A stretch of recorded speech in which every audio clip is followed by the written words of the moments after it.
paz do Senhor, meus queridos. Amém? Nós vamos hoje estudar a respeito, falar a mensagem, trazer a respeito do assunto dessa semana, que é exatamente sobre as condições para o avivamento, né? Semana 3 fala sobre as condições para o avivamento. Então, nós vamos ler um versículo que está em Mateus 23, 12. Nós estamos estudando sobre o real, o verdadeiro avivamento. E para que isso seja possível, Deus realizar no nosso meio, é necessário algumas tomadas de posição para a nossa vida, para a vida pessoal. Estamos aqui no meio da igreja, mas cada um de nós somos indivíduos, quer dizer, não existe outra pessoa igual a você e a mim. Somos indivíduos e Deus trata no geral, mas também trata no individual. E Ele chama você pelo teu nome. Ele conhece você pelo teu nome. Você não é mais um na multidão, você é um especial para Deus. Aleluia. Amém? E está escrito: pois todo aquele que a si mesmo se exaltar será humilhado, e todo aquele que a si mesmo se humilhar será exaltado. Mateus 23, 12. E o Salmo 138, versículo 6 diz: embora esteja nas alturas, o Senhor olha para os humildes e de longe reconhece os arrogantes. O livro de Provérbios, o escritor diz: quando vem o orgulho, chega a desgraça, mas a sabedoria está com os humildes. Pode sentar, amados. Louvado seja Deus. Vocês ouviram a leitura que foi feita a respeito do que foi falado esta semana? Foi lido, foi estudado. O que nós podemos entender disso, amados? Nós podemos entender, primeiramente, que Deus ele não estabelece fórmulas para abençoar o seu povo, mas Ele apresenta condições que abrem os céus, condições que abrem os céus para um avivamento espiritual. O que é avivamento? É como se fosse algo que toma vida, algo que reacende. E nós muitas vezes podemos nos encontrar, amados, numa dormência espiritual. A dormência espiritual não deixa a gente enxergar ou entender a vontade de Deus. O Espírito de Deus quer falar, quer nos conduzir, quer nos guiar, mas nós não conseguimos ouvi-lo porque nós estamos dormentes, nós estamos amortecidos, envolvidos pelas circunstâncias, situações. Mas é preciso e é possível mudar isso. Como, amados? Nós observamos, e se nós observarmos, algumas condições para que isso aconteça. Então nós vimos a leitura que foi feita no início aqui, que a primeira coisa que aconteceu foi Deus tirar o povo dele do Egito. Atravessou o mar se fechou. A segunda coisa foi, depois de que atravessaram o deserto, em direção à terra prometida, havia o Jordão. Então ali Deus mostrou outra situação. Na primeira situação, o povo era escravo do Egito. Não fazia o que queria, fazia o que era mandado e não tinha como ter escolha, porque escravo não tem escolha. Escravo tem que fazer tudo que lhe mandam e obedecer sem questionar. Isso significa escravo. Então, uma pessoa sem Jesus Cristo, uma pessoa sem Jesus, é esse escravo. Ele não pode, ele até pensa em fazer, ele até tem desejos, tem sonhos, mas nada disso pode ser realizado porque ele é escravo do pecado, ele é escravo. O Egito simboliza escravidão, simboliza pecado. Quando Deus tirou o povo do Egito, atravessaram o mar, o inimigo foi derrotado no mar. Então acaba agora uma sessão, um problema. É assim quando você aceita Jesus como seu Salvador, a escravidão fica para trás. O inimigo, amados, é vencido, o mar se fecha e existe agora uma separação. Você está livre para caminhar com Deus para a nação celestial. É essa a condição. E nós estamos, a partir do momento que aceitamos Jesus, estamos nessa caminhada. Lá no Egito não havia opção, não havia escolha, não havia livre-arbítrio. Depois de passar o Mar Vermelho, o exército de Faraó é destruído e o inimigo é vencido, e agora há uma liberdade do povo para caminhar para onde? Para a terra prometida.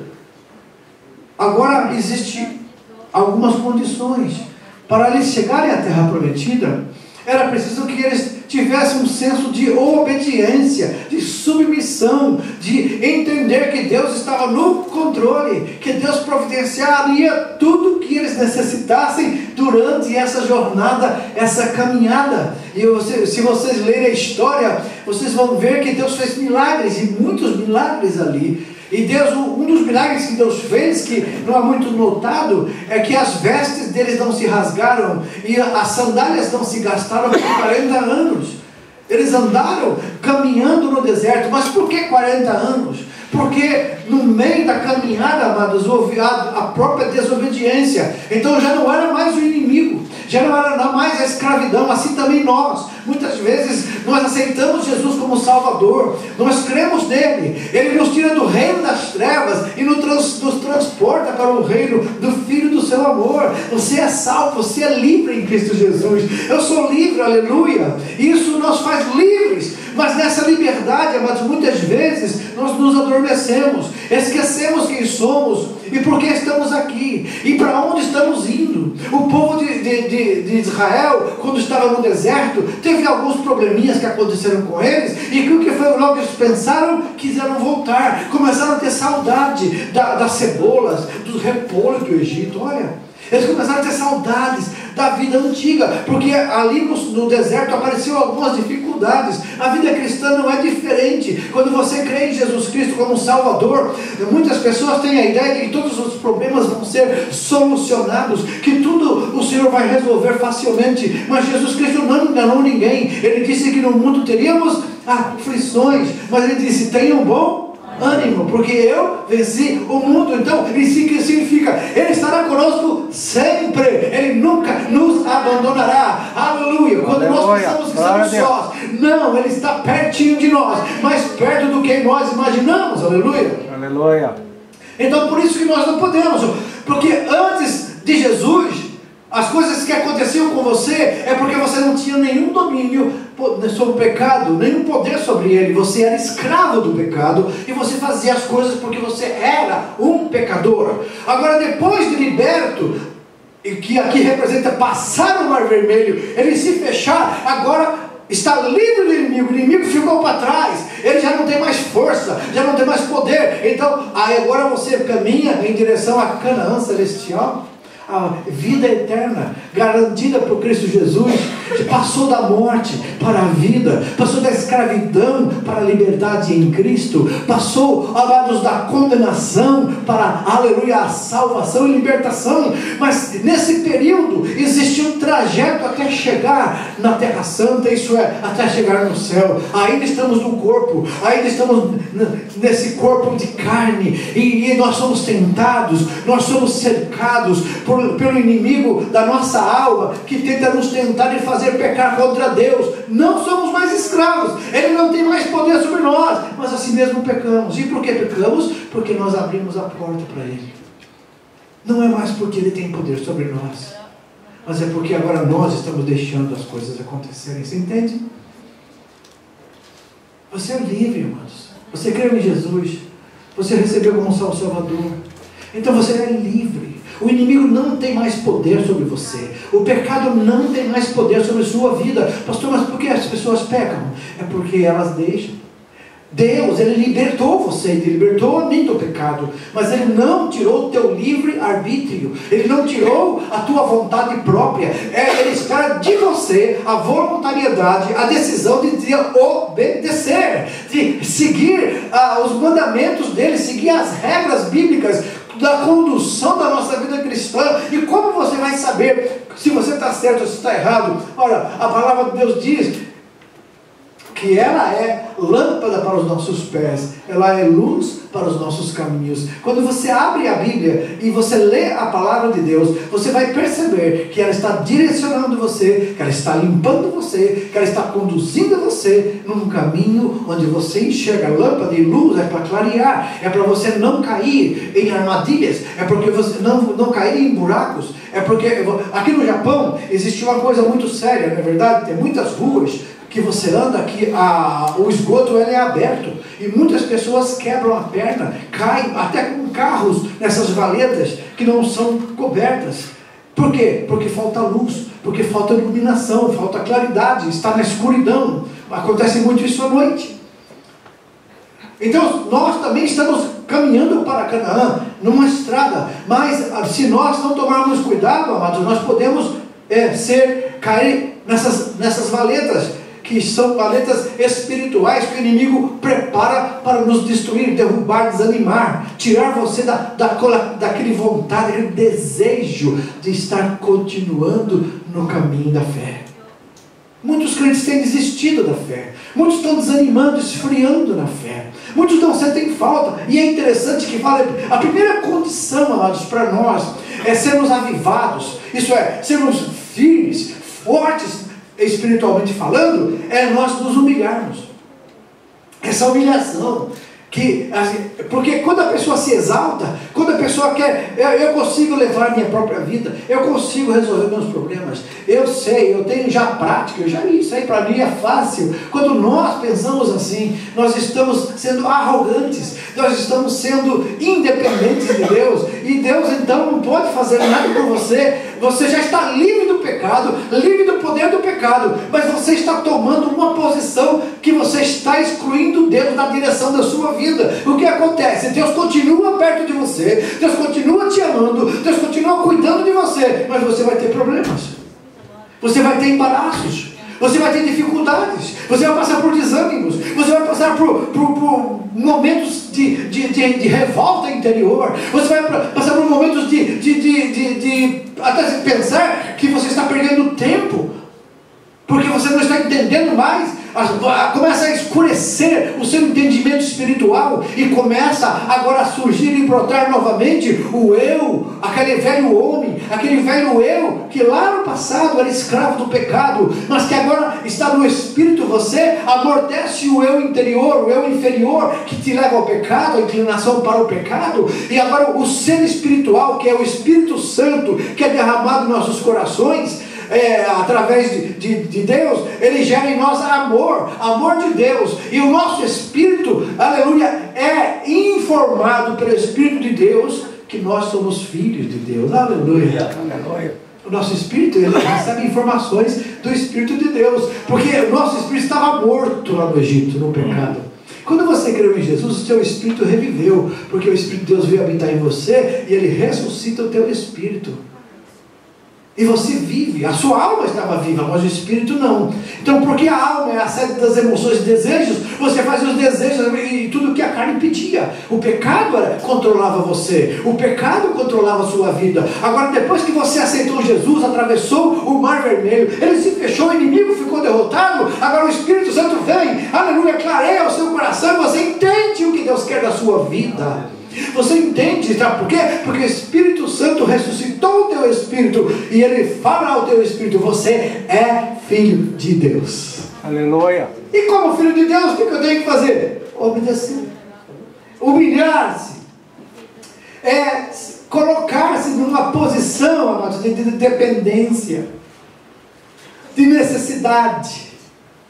Quando você diz a Deus: Deus me ajuda, Deus me guia, me direciona, Você está se humilhando, reconhecendo a sua incapacidade de conduzir-se retamente, a não ser que seja com a ajuda de Deus. E aí Deus, através do Espírito Santo, começa a te ajudar. Ele começa a colocar no teu coração o desejo de ler a Bíblia, a palavra de Deus. Amados, quantos crentes já não leem mais a Bíblia? Quantos crentes já esqueceram da palavra de Deus? Já tem ela mais como um lugar na estante, alguns até como alguma coisa que vai proteger a casa. Abre no Salmo 91 e deixa aberto para nenhum ladrão entrar, porque se está aberto no Salmo 91, o ladrão não entra. Não, amados, a Bíblia não é isso não. A Bíblia é a boca de Deus, e quando você abre ela para ler, Deus está falando com você. Aleluia.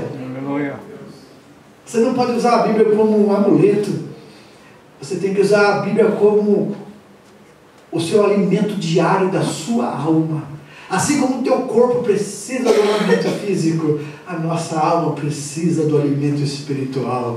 E a palavra de Deus é verdadeiramente comida para nós. Porque através dela, Jesus Cristo, aleluia, nos conduz na sua presença gloriosa. E é interessante, amados, que Deus diz assim: eu habito num lugar alto e santo, mas habito também com o contrito e humilde de coração. Olha só, Deus é tão grande, amados, é tão grande.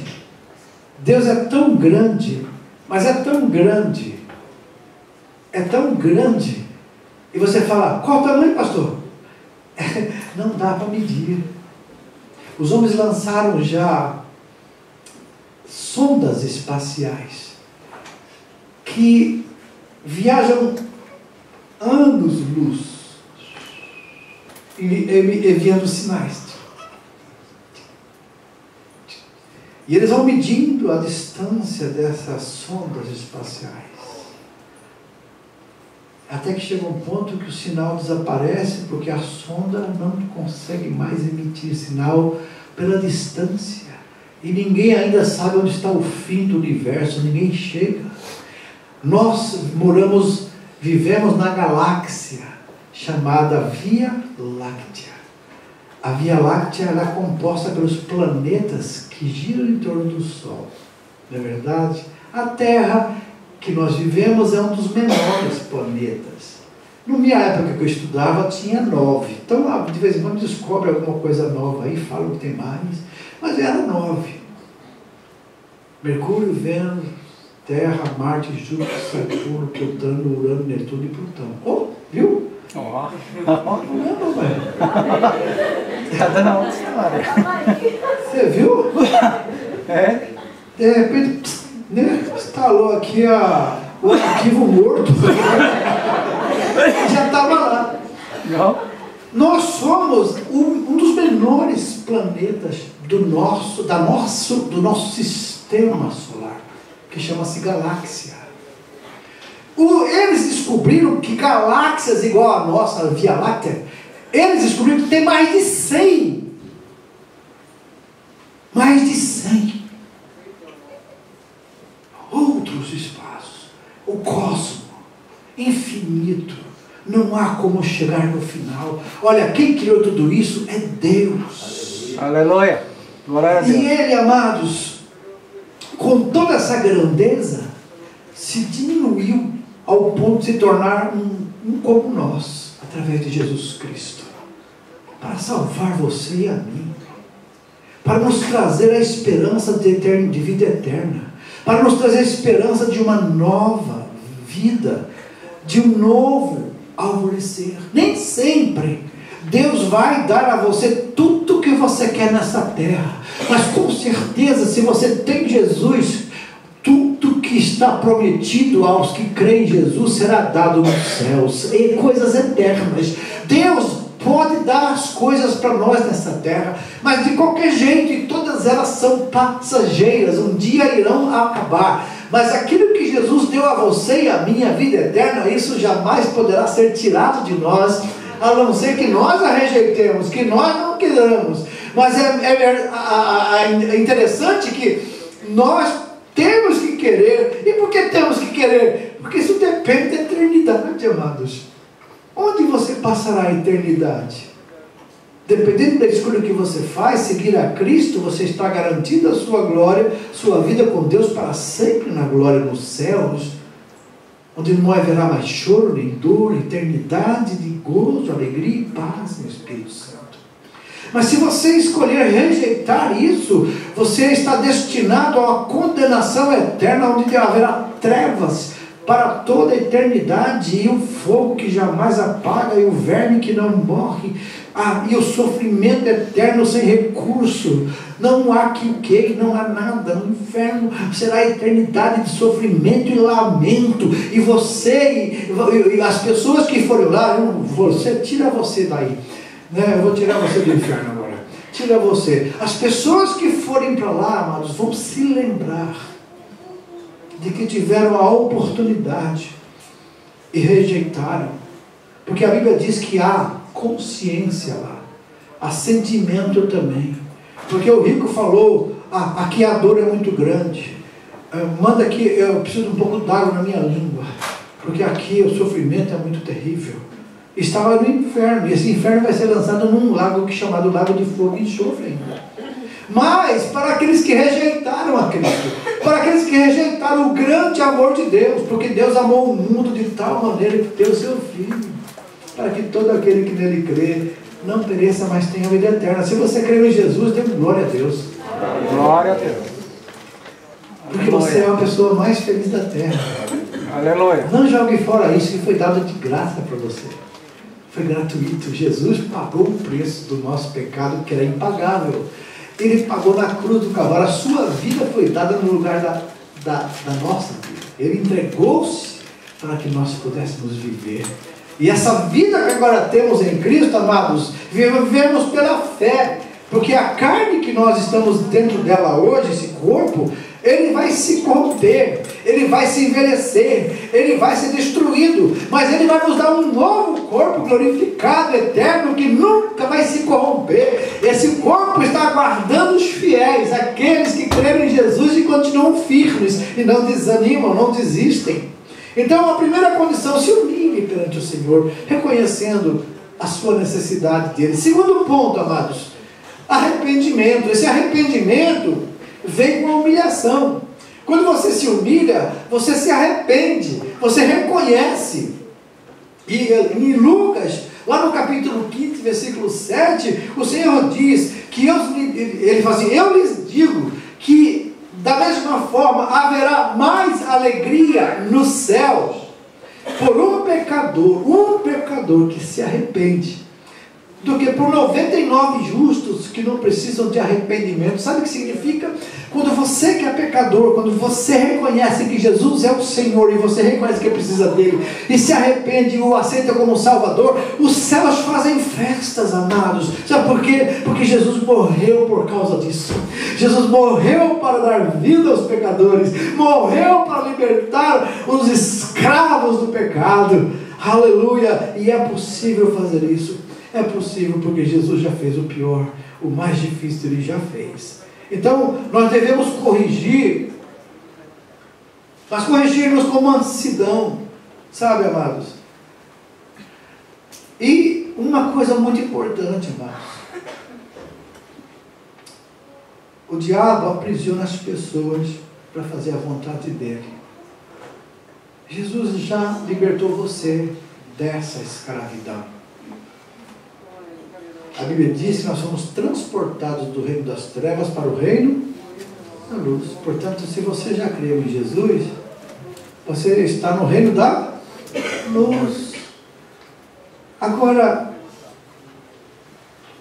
essa libertação, ela tem que ser, amados, vivida e lembrada todo dia. Sabe por quê? Porque lá em 2 Timóteo, Paulo diz assim, olha, corrija com mansidão os que ficam se opondo, na esperança de que Deus lhes conceda o arrependimento, levando-os ao conhecimento da verdade, para que assim eles possam voltar à sobriedade e escapem da armadilha do diabo, que os aprisionou para fazerem a sua vontade. Sabe, o diabo continua tentando. Só que tem uma coisa, ele não tem mais poder sobre você. Antes, quando você não tinha Jesus, ele tinha poder. Ele dominava você e você não tinha como escapar, não tinha escolha, não tinha recurso. Hoje, se você aceitou Jesus, o diabo não tem mais como te pegar e te aprisionar, a não ser que você queira. A não ser que você tenha opção. Mas você sabe muito bem que não é possível mais, depois de liberto, voltar à escravidão. Você quer? Não, claro que não. Eu também não. E nós temos que nos arrepender, amados, de não estarmos fazendo a vontade de Deus. Porque aí, quando nós nos arrependemos, Senhor, eu não estou fazendo a tua vontade, eu estou levando minha vida de qualquer jeito, eu estou dando umas trombadas por aí, me ajuda, eu quero fazer da minha vida conforme a tua vontade. E a terceira condição é a santificação. A santificação tem duas coisas, mas tem o estado de santificação e tem a progressão da santificação. Quando você creu em Jesus, você foi santificado.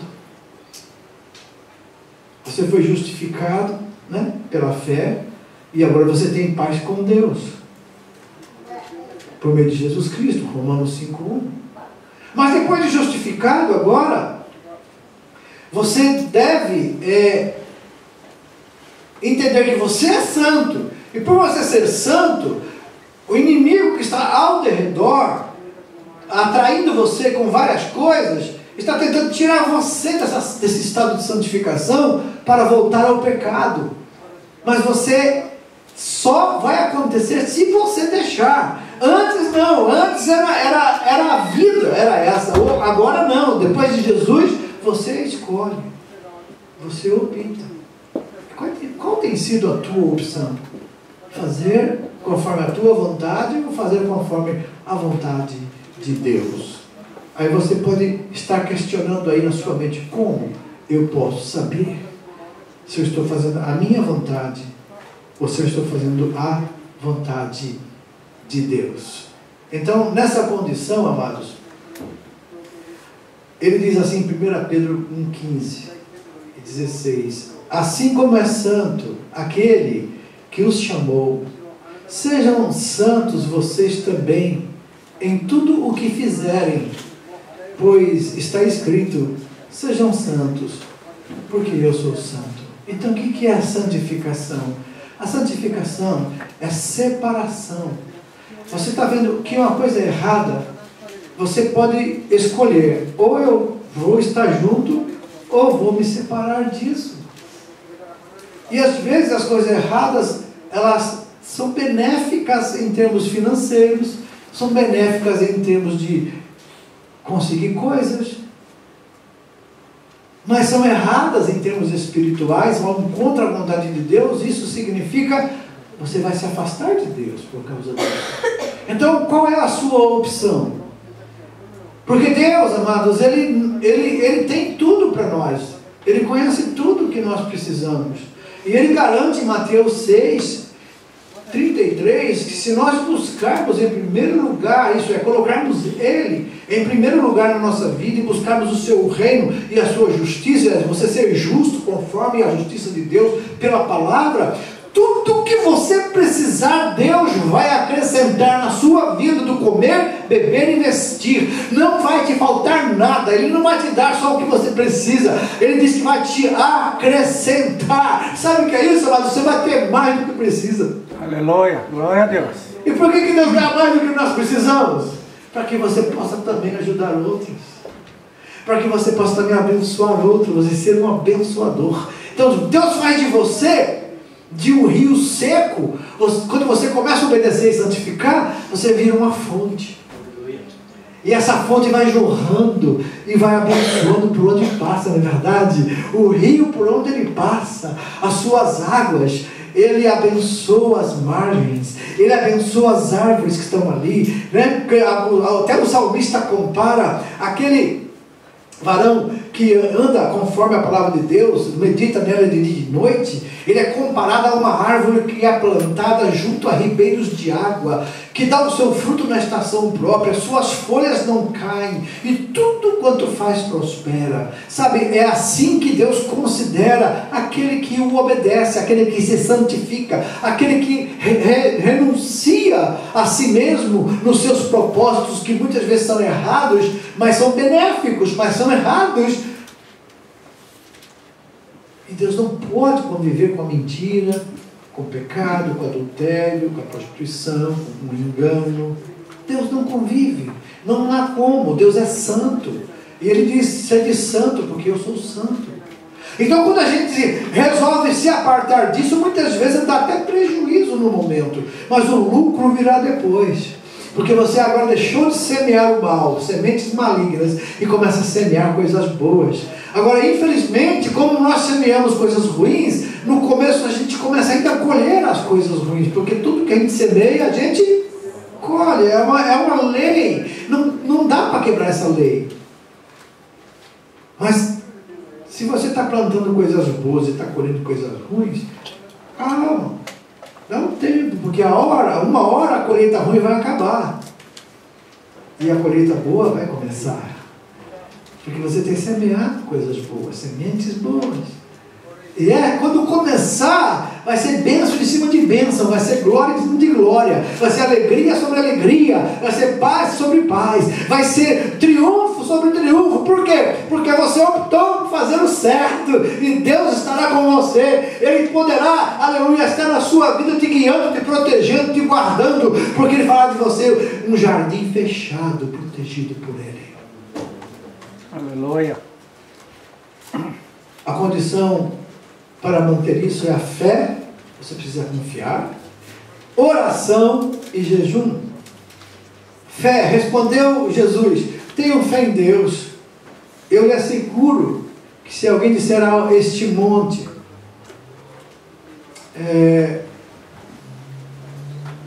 levanta-se e atira-se no mar, e não duvidar no seu coração, mas crê que acontecerá o que diz, assim será feito.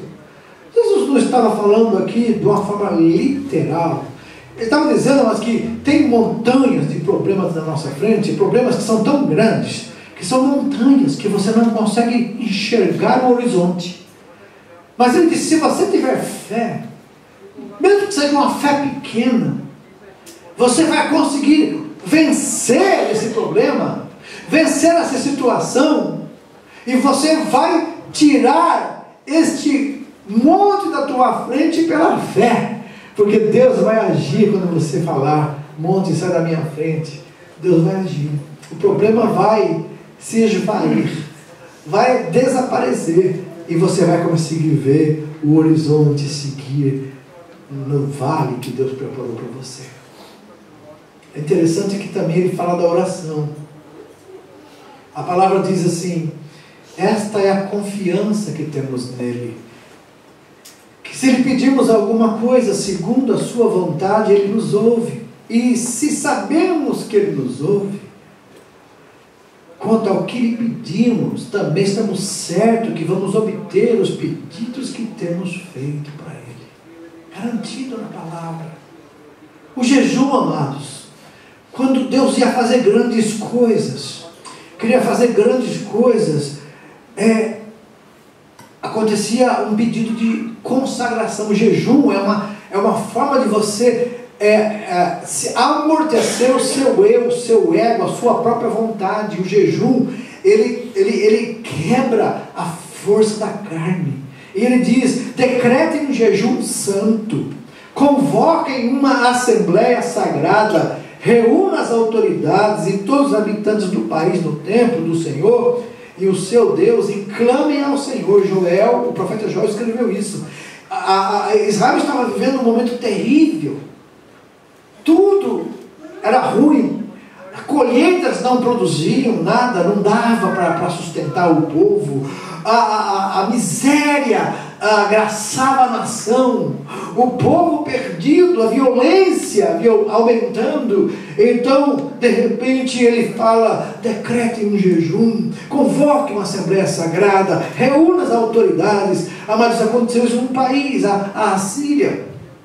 Há muitos anos atrás a gente viu que o profeta Jonas foi até lá e disse a Nínive, né, que fica nessa região, e disse lá aos moradores de Nínive: olha, o seu pecado de vocês já chegou diante de Deus, arrependam-se. Se vocês não se arrepender, Deus vai mandar fogo destruir essa cidade.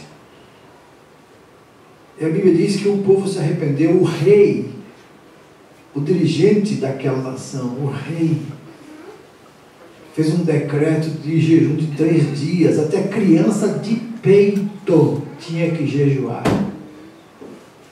Tem pais hoje que, quando a gente fala de jejum, tem dó que os filhos jejuem, né?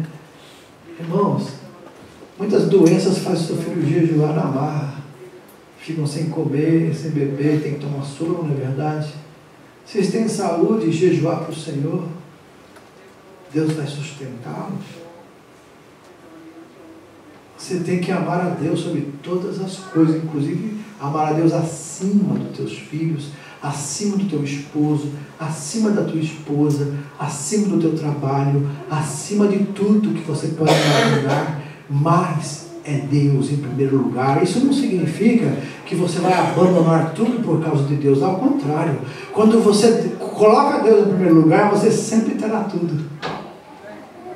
A minha mãe, quando eu ia sair para a missão, eu não tenho descendência, nem minha esposa também. Eu falei: a gente vai para o Japão porque Deus mandou.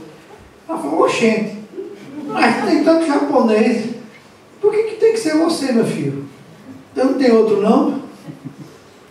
Eu falei assim: mãe, a senhora quer me ver, quer que eu viva, quer que eu seja, que sempre tem eu? Eu falei assim: claro, meu filho, claro. Eu falei: então me entregue para Deus, deixa eu fazer a vontade dele, que a senhora sempre vai me ter. Ela falou assim: oxe, acho que é assim mesmo. Sergipana. Agora ela está com 93 anos. Eu fui ao Brasil agora, vocês viram, eu pude deitar no colo dela e dizer: estou aqui, mãe. Ela entregou para Deus faz 20 anos que aconteceu, quando eu pedi ela para fazer isso. Ainda hoje ela está lá, e ainda hoje eu posso vê-la. Amados, com Deus a gente não perde nada. Quando você coloca em primeiro lugar a vontade de Deus na sua vida, você nunca perde. Você perde quando você tem que escolher. Quando a pessoa diz: ou eu ou Deus, ou eu ou Jesus, e você escolhe a pessoa, você perde Jesus e a pessoa.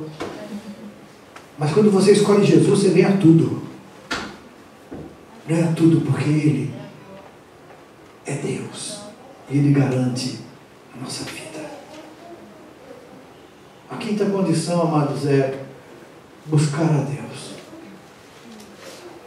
E nesse buscar a Deus, eu quero perguntar para os irmãos, e isso aqui é uma coisa que nós vimos nessa semana, uma coisa muito séria, né?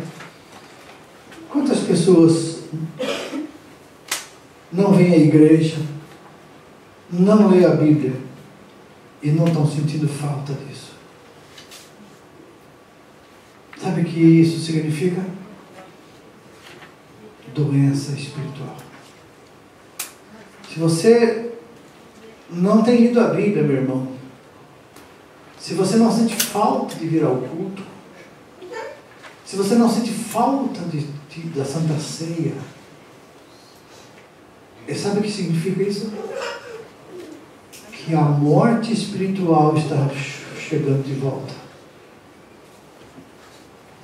É preciso que você reaja. É preciso que você não deixe isso dominar a sua vida. Você já viu que quando uma pessoa está doente, passando mal ou tendo algum problema, o que eles recomendam? Não deixe ela dormir. Na verdade, não deixe ela dormir. Não deixe perder o sentido. Porque se dormir, pode morrer. Assim somos nós, amados. Por que nós alertamos? Por que nós pregamos a palavra? Por que nós fazemos questão que mesmo que você não goste muito do que você está ouvindo, mas que você seja alertado? Ei! A espiritualmente, que pode vir a morte espiritual na sua vida, e você perder aquilo que foi conquistado na cruz do Calvário por Jesus e foi dado a você gratuitamente. Valorize isso, querido e querida. Valorize a salvação na sua alma.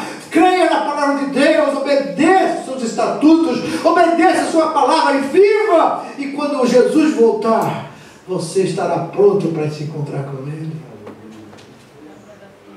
Então, se você não tem sentido falta da igreja, nem sentido falta de ler a Bíblia, peça perdão a Deus, diga: perdoa, Senhor, por não ter sentido falta da tua palavra, de ler a Bíblia, nem de estar nos cultos, porque eu sei que isso significa que eu estou enfraquecendo espiritualmente, adoecendo, e posso morrer, sendo que o Senhor já me deu vida. Eu já atravessei o Mar Vermelho, já saí do Egito, da escravidão, eu estou caminhando para Canaã. De repente, amados, você sabe que o povo de Israel, por causa da murmuração, do desânimo, da rebelião, eles morreram no deserto. Eles tinham promessa.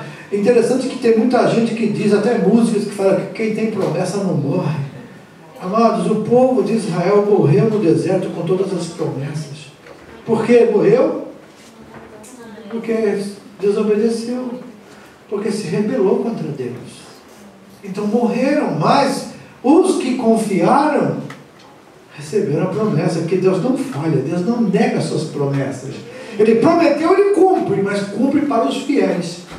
Entendeu? Ele cumpre para os que obedecem. Os que não obedecem, saem fora da presença dele, não podem receber a bênção. Como está a sua vida? Como está o seu momento com Deus? Pense nisso hoje. Não vale a pena. Sabe, esse mundo tudo passa, não é verdade? Tudo é passageiro. A juventude passa, amados. Eu me lembro do dia, tenho saudade.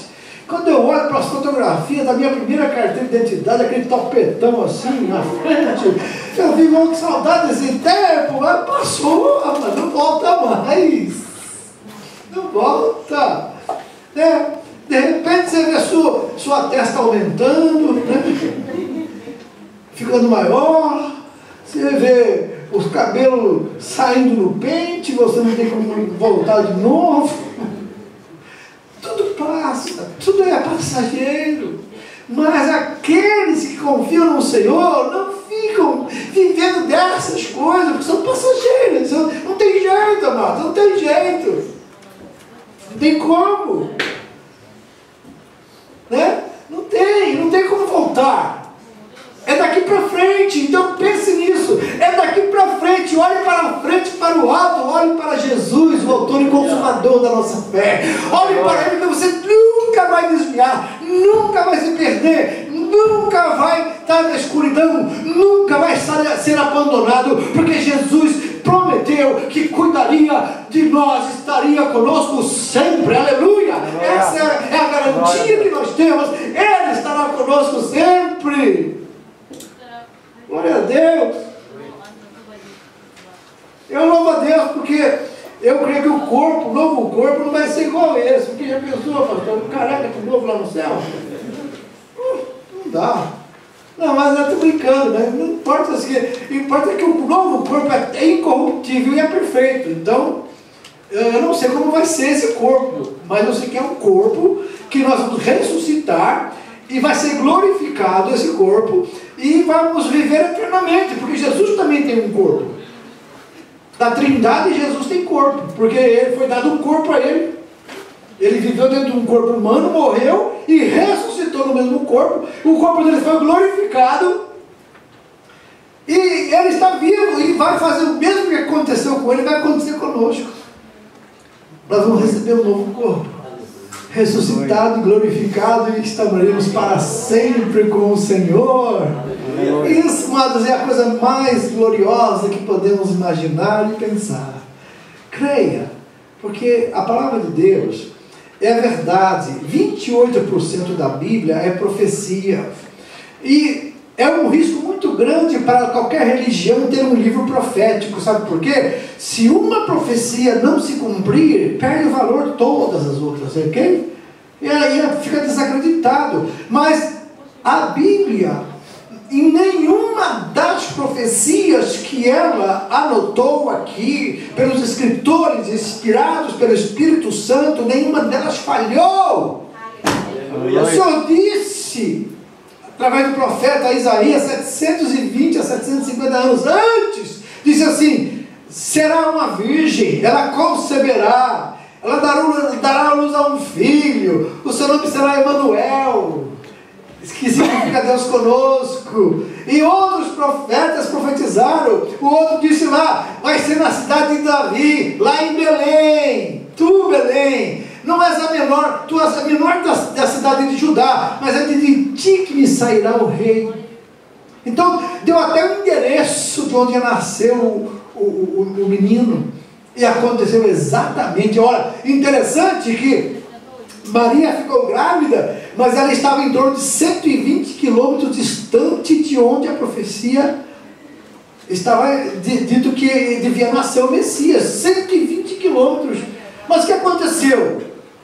César Augusto decreta e diz: vai ter um recenseamento, todo mundo vai ter que voltar para a cidade natal dos seus pais e ir lá fazer o recenseamento, dizer que está vindo para fazer a contagem do povo. E lá vai Maria, de 8 meses de gravidez, em cima de um jumentinho talvez, caminhando ali por dias, até chegar em Belém. E quando chegaram em Belém, ela sentiu dores de parto. Não tinha nem lugar, que tanta gente que estava lá, todos os hotéis, estalagens estavam tudo repletos, só tinha estrebaria onde os animais estavam. Ali eles pegaram uns panos, colocaram no coxo onde os animais comiam o capim, e ali Jesus nasceu. O profeta acertou. Por quê? Porque foi Deus quem falou através do profeta. Então veja, a Bíblia, amados, a gente pode acreditar em tudo que ela diz, porque ela é a palavra de Deus. O profeta Ezequiel escreveu que um dia judeus voltariam para a sua terra e seria de novo uma nação. Passaram mais de 2.500 anos e se cumpriu agora em 1948 essa profecia diante dos nossos olhos. Israel é uma nação. Os cientistas dizem que 300 anos é o suficiente para um povo, uma etnia, perder todos os seus valores, a sua como chama? Cultura. Eles se misturam com as outras culturas e desaparece aquela cultura daquele povo. Quando Israel voltou, quase 2.000 anos depois, de dispersos, que no ano 70 depois de Cristo, quando o general Tito destruiu o templo, destruiu a cidade, eles foram dispersos pelo mundo inteiro. Ficaram quase 2.000 anos. Voltam com a mesma língua, os mesmos costumes e crendo no mesmo Deus, e tudo comprovando que o que Deus escreveu nunca falha.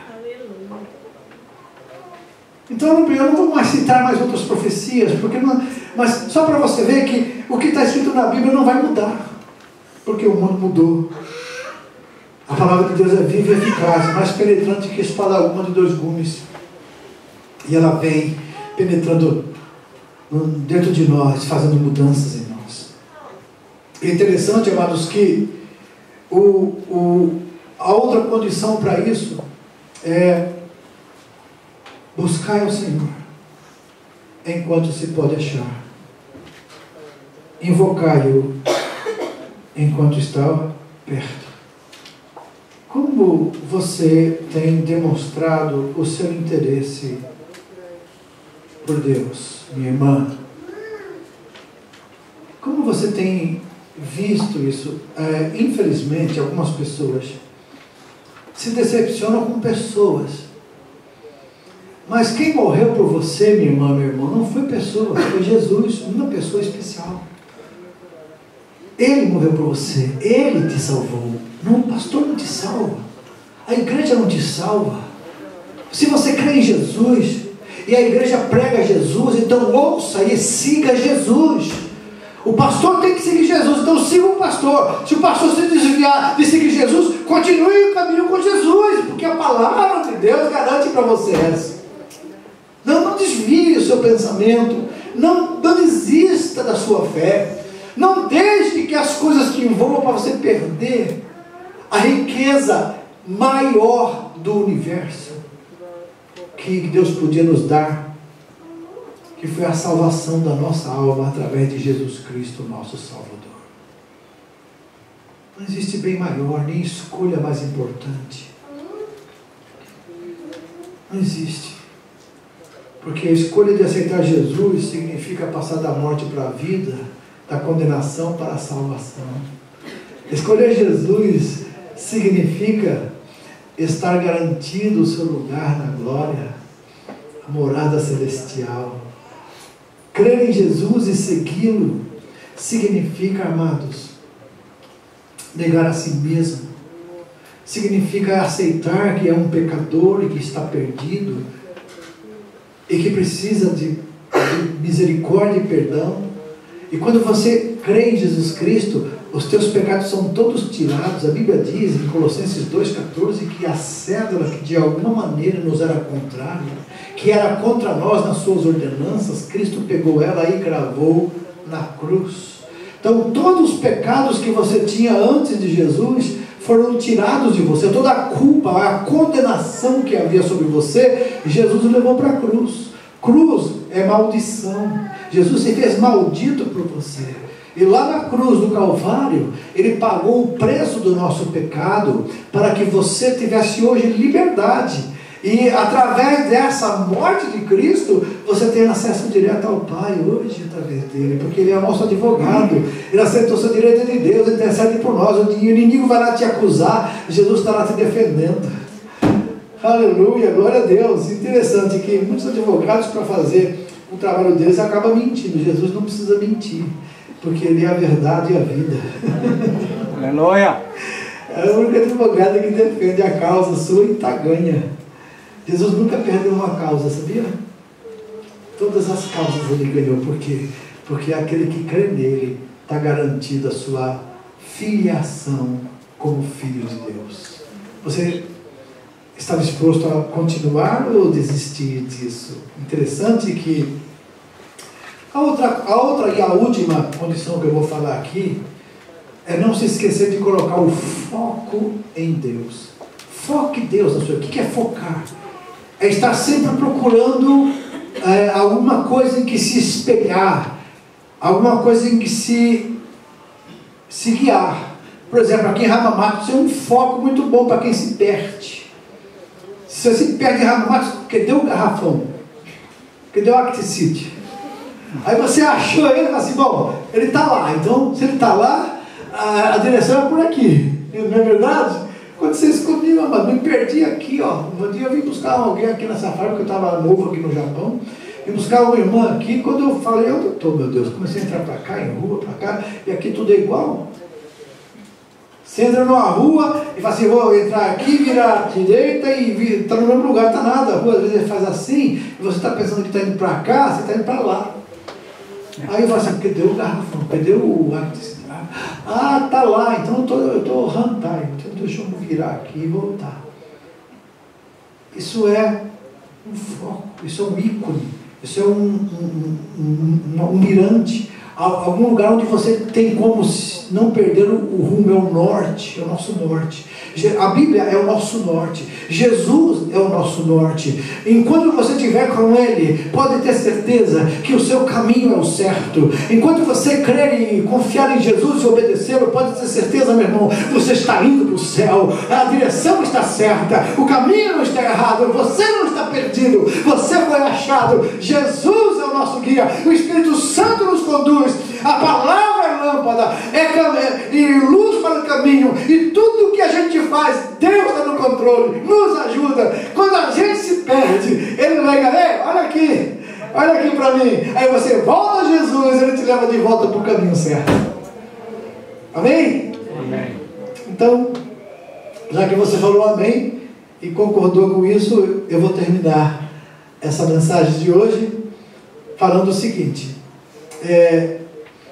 não focalize nas pessoas, não focalize nas bênçãos. Bênçãos Deus tem muitas para dar, mas se você só vê na igreja por causa de bênção, um dia que acabar aí receber a bênção, tem muita gente que recebe a bênção e vai embora. Não focalize em bênção, não focalize no próprio avivamento que virá. Focalize em Deus, porque você sempre vai reconhecer que é Deus que faz todas as coisas. Se eu estou abençoado é porque Deus me abençoou. Se eu estou passando por essa situação difícil, Deus permitiu porque tem algo, Ele quer que eu chegue mais perto dEle. Tudo Deus vai fazer para melhorar a sua vida. Amém? Amém. Quando um filho fica doente, o que acontece com você? Qual a primeira coisa que você lembra? Oh Deus, guarda meu filho, sara ele. Não é verdade? Então eu tenho falado para alguns irmãos, tem muitas vezes, amados, que saúde demais não é bênção. Você fala, como é que é isso, pastor? Saúde demais muitas vezes não é bênção. Por que não é? Se você esquecer de Deus porque tem tanta saúde, não é bênção. Mas se uma doença levar você para Deus, é bênção. Sabe por quê? Porque Deus está olhando, amados, não é para essa vida aqui. Deus está olhando para a eternidade. Essa vida aqui, por mais que a gente viva, a minha mãe já está fazendo zangueô. 93 anos. A Bíblia diz 70 ou 80, que passar disso é canseira e enfado. Eu estive lá agora, ela estava em depressão. Graças a Deus agora ela já passou. Ela tem neto, bisneto, e tem tanto neto que quando cercam ela fica perdida no meio de tanta gente e erra o nome de todos. Mas ela está lá amada, está lá alegre, feliz, vivendo, mas tem seus problemas. O coração já está fraco, as enfermidades normais já vêm sobre um corpo já que vai perdendo as suas forças. Está chegando, não é bem? Por mais que a gente consiga durar, não será igual, nem se compara aquilo que Deus tem preparado para você e para mim lá na glória. Então fica firme com Jesus, não desanime, não tire o foco de Deus, foca a sua palavra, obedeça, mesmo que pareça contrário. Eu até coloquei no Face o negócio, Deus trabalha na contramão. Muitas vezes o que você quer, Deus muda tudo. E você fala, por que será que Deus mudou meus sonhos, as minhas realizações? Porque Deus sabe que aquele sonho não vai te dar em nada, então Ele está mudando porque te ama. Ele quer que você faça do jeito dele. E do jeito dele vai sempre dar certo, amém? Amém. Então, se você tem algum dom que foi frustrado hoje aqui, glorifica a Deus, diga obrigado, Senhor. E agradeça até a Deus por Deus não ouvir algumas das suas orações. Porque muitas vezes nós oramos e não sabemos como pedir, e pedimos errado, e Deus não dá e a gente fica até bravo. Porque Deus não me dá, dá para o outro, não dá para mim, porque para o outro ainda é bênção, mas para você não vai ser. Então Deus sabe o que é melhor para nós, amém? Então continue pensando isso, lembre-se disso. E outra, lembre-se, é um caminho sem volta, que foi lido aqui hoje, né? É um caminho sem volta, uma travessia sem retorno.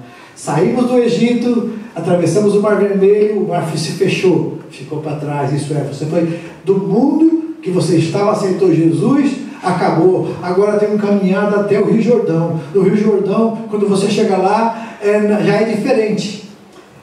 Lá no Egito, lembra que eu falei no começo? Você não tinha escolha, não tinha vontade. Escravo não tem direitos. Amém? Saiu do Egito, ganhou a liberdade para servir a Deus. Era isso que Deus falou: deixa o meu povo ir para me servir, para sacrificar para mim. Faraó endureceu o coração, Deus mandou 10 pragas, na última praga morreu os primogênitos, Ele liberou o povo. Quando o povo ficou, Deus falou assim: agora foi o seguinte, vai e volta, que Faraó vai pensar que vocês estão perdidos e vem aqui para te atacar, e aí eu vou mostrar que eu sou Deus. O povo foi para um lugar, depois voltou para o mesmo lugar que estava antes. falava assim: estão perdidos, vamos lá, vamos atacar. E foi com todo o seu exército, carros e cavalos, cavaleiros, correram atrás do povo, e o povo apavorado, vindo aquela poeira se levantando no deserto, aquele exército vindo contra eles, e eles sem poder fazer nada. Mas aí Moisés, aleluia, coloca a vara no mar, e o mar se abre. Tinha uma noite inteira um vento forte foi abrindo, e a Bíblia diz que eles passaram de pé seco, parede de água de um lado. Primeiro aquário que Deus, foi Deus que fez lá no deserto, que hoje você vai no aquário e você vê peixe em cima, peixe embaixo, né? Não é verdade? O primeiro aquário que ele fez foi Deus, rapaz. Lá depois passou vendo os peixão lá, os tubarão passando, todos os peixes passando ali, e eles atravessando a terra seca. Aí o exército falou assim: ah, se eles passaram, nós também passamos. Não, a bênção que é para o livramento do crente, o ímpio não pega. Eles entraram com carro, com cavalos, com o exército todo. E quando estava no meio do mar, e o povo estava todo do outro lado, Deus falou para Moisés: toca de novo na mar. Ele tocou, o mar se fechou, e morreu todos, cavalos, cavaleiros, soldados, morreram todos. Esses dias atrás acharam o arco de ouro de uma das carruagens, só o arco de ouro, porque o madeira e tudo já foi, mas o ouro permaneceu. Acharam para comprovar a veracidade da palavra de Deus. Aleluia, louvado seja o nome do Senhor. Então, amados, para terminar, humilhação, arrependimento, santificação, fé, oração e jejum, buscar a Deus, colocar o foco somente em Deus, são atitudes que vão preparar o caminho para um grande avivamento espiritual. E nós estamos sentindo esse avivamento no nosso meio, esse quebrantamento. E Deus vai salvar muitas almas, porque nós vamos amar os pecadores. O amor de Deus, ele vai encher nosso coração de tal forma, através do Espírito Santo, que nós vamos convidar os nossos amigos, vizinhos, diga: vem conhecer Jesus, vem conhecer a coisa mais linda do mundo, a salvação da nossa alma, o perdão dos nossos pecados. Jesus morreu por nós, vem, e as pessoas vão chegar e vão conhecer Jesus, e vão ser salvas, e a igreja do Senhor vai se alegrar, os céus vão entrar em festa, e você vai ficar avivado na sua vida pessoal. Que Deus possa abençoar você. Vamos ficar em pé.